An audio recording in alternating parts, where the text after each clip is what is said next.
Hey everybody, this is Rydo, and today we will be looking at the new Paladin cards from the now available Grand Tournament, just out now. Let's get into our collection and see it. So we click our Paladin deck here, we go into crafting mode to see everything that we don't have, we include those soulbound cards just in case there are any, which I doubt there are, and then we click here to filter only to the Grand Tournament and then click this. So I'm already noticing that I didn't get as many Paladin cards as I might have liked, but that's fine because my Paladin deck is already at max level, so it's not really one I'm going to be playing that much anyways. Let's start up at the beginning because that's a good place to start with the first card. We have a 1 mana spell, secret spell. When your turn starts, give your minions +1/+1. Well, for a secret, that is definitely new. We've never had a secret, at least that I can think of, that will activate when your turn starts, or that gives all your minions +1/+1. Uh, that is definitely going to help expand what is kind of a limited amount of actions secrets do. Almost all secrets will in some way damage or maybe copy a creature when it's summoned or when it attacks.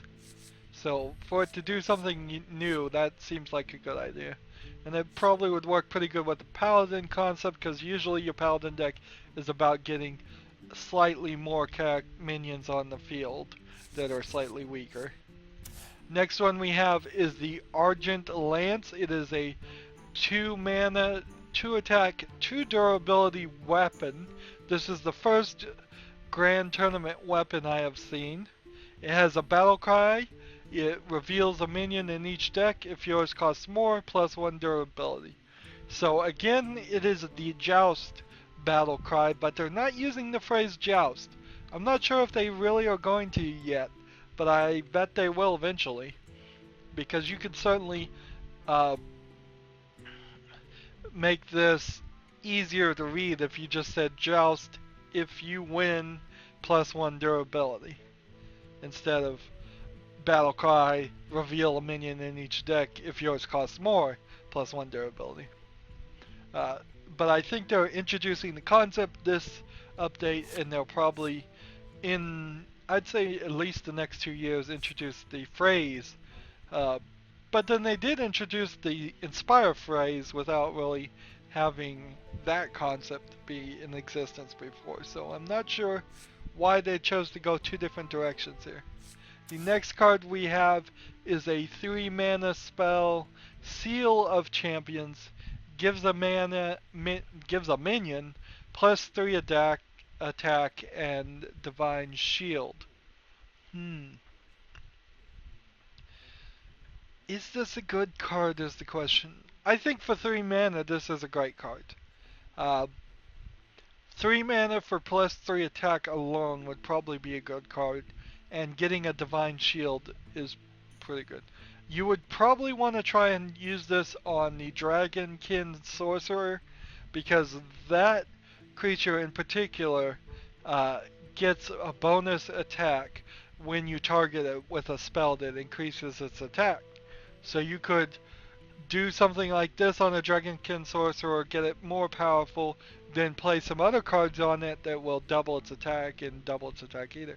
I'm starting to see maybe a 5-card combination where you could get something like the Dragonkin Sorcerer up to 30+ damage in 1 turn and win on your first attack to the face. Next card we have is the 3 mana, 2 attack, 4 health Warhorse Trainer. It gives your Silver Hand recruits +1 attack.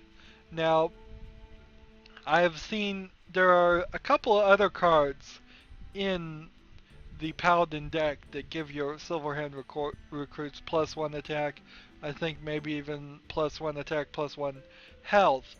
So they're starting to show up maybe 4 or 5 cards that if you played all at the same time and you had 3 or 4 Silver Hand recruits, you might end up with what started off as a 1/1 creature ending up as something closer to a 3/3 or 4/4 creature. Uh, it seems a little too complicated though. Uh, the price is right on this. I'd probably play this card, but I wouldn't really play this card for some kind of fine finishing blow with an attack using a bunch of Silverhand recruits. Next card we have is the 4 mana, 3 attack, 4 health Murloc Knight. It has the Inspire ability, the other ability they introduced, but they actually use the phrase Inspire here. Uh, and it summons a random Murloc. I'm not sure I would really particularly want a Murloc deck in my Paladin class, but if I was gonna do a Murloc deck, I would definitely have this in the card. It's pretty good, and Murloc decks in general work on any class really well. If you have a class that you're having trouble winning with, try to make a Murloc deck. If you have the Murloc cards, it probably will be powerful, and it tends to give you a quick victory on people who don't have very good decks, and or a quick loss on people again who do have good decks and can beat a Murloc deck. Next one is the first one we don't have. It is a 5 mana, 5 attack, 5 health. That sounds good. And then it is called the Tusk Are Doused. It's riding a turtle, I notice. Is it a walrus riding a turtle? I think it is a walrus riding a turtle. I wish they didn't fade out the pictures so much. It has a battle cry. It reveals a minion in each deck. If it costs more, restore 7 health to your hero. Okay, so joust, and if you win the joust, you get plus 7 health. Excellent card. Excellent, excellent card. I would get it even without the joust ability. A 5 mana for 5 attack, 5 health is a good card, but with the healing ability, a 50% chance basically. Although it's not 50-50. You actually, if you tie with somebody, if they draw a 1 mana creature and you draw a 1 mana creature, you lose.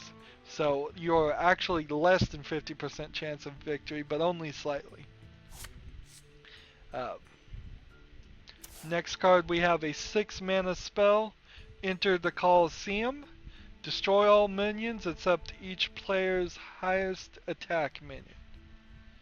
Okay. I think for 6 mana, this is probably pretty good. It's probably a good card that you would replace Brawl if you play Brawl, which I wouldn't play Brawl because it's too random. And there's another one that I think it's called Black Hole or Supernova or something, and it just destroys all the creatures on the field. And both of those cards cost more mana. I think instead of playing one of those, if you have to have a card that destroys all minions, this one would be the one I would play. Now, I don't know what deck you'd be really making in the Paladin where you would benefit from destroying your own guys.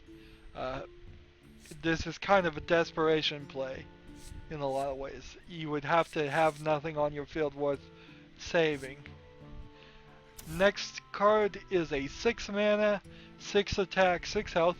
Again, I like that. 6, 6, 6. Not because it's the Mark of the Beast, but just because I think that equal mana for equal health, equal attack is a pretty decent card. It's called the Mysterious Challenger, and it has a battle cry to put a secret from your deck into the battlefield. Put 1 secret from your deck into the battle. Put 1 of each secret from your deck onto the battlefield. I'm reading it over and over again to understand it. And this is super powerful. This is overpowered. If you have a deck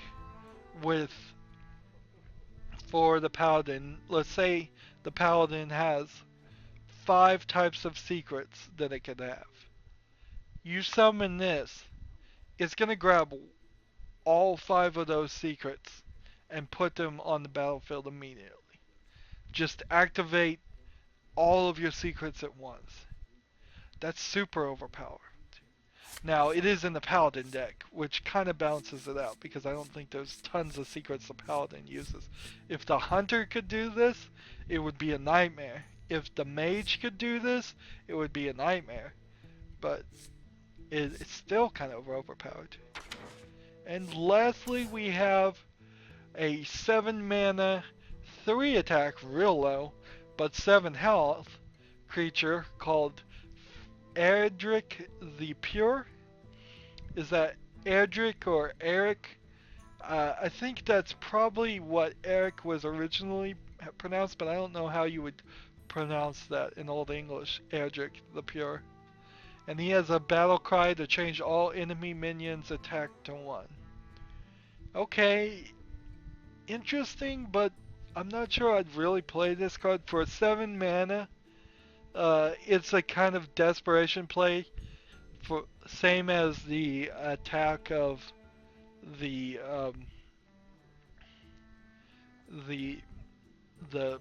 what is this other card?